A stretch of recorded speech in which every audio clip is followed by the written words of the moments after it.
7 Action News, always taking action for you.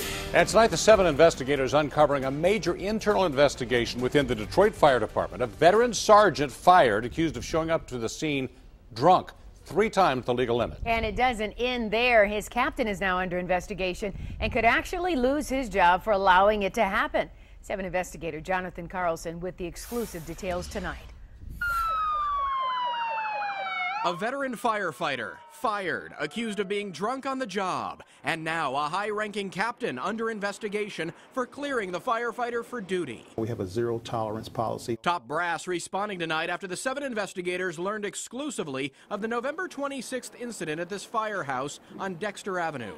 The city says an acting sergeant showed up for work drunk, was improperly cleared for duty, and went out on a call. After clearing the scene, a private citizen was so alarmed they called in a report. The sergeant was taken to a clinic for a breath test. This individual was intoxicated. Nearly 3 times the legal limit.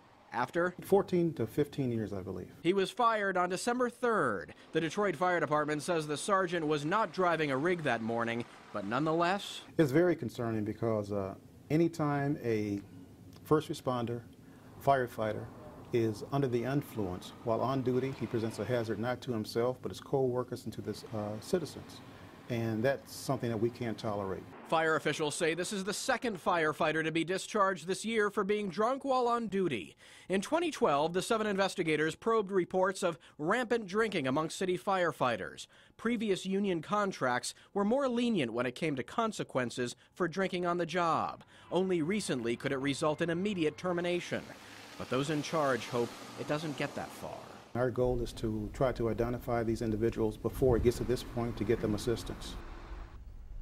In addition to that assistance, I'm told there are clear protocols in place to report fellow firefighters who either need help or are violating the zero tolerance policy. We chose not to report the name of the firefighter fired. However, officials tell me his co-workers were well aware of his apparent alcohol use for some time, guys. Hey, Jonathan, this captain who improperly cleared the sergeant, what's happened to him? Well, he's either going to face disciplinary action or possibly be terminated himself. All right, so they're not messing around with this. Nope. All right, Jonathan, thank you. You bet.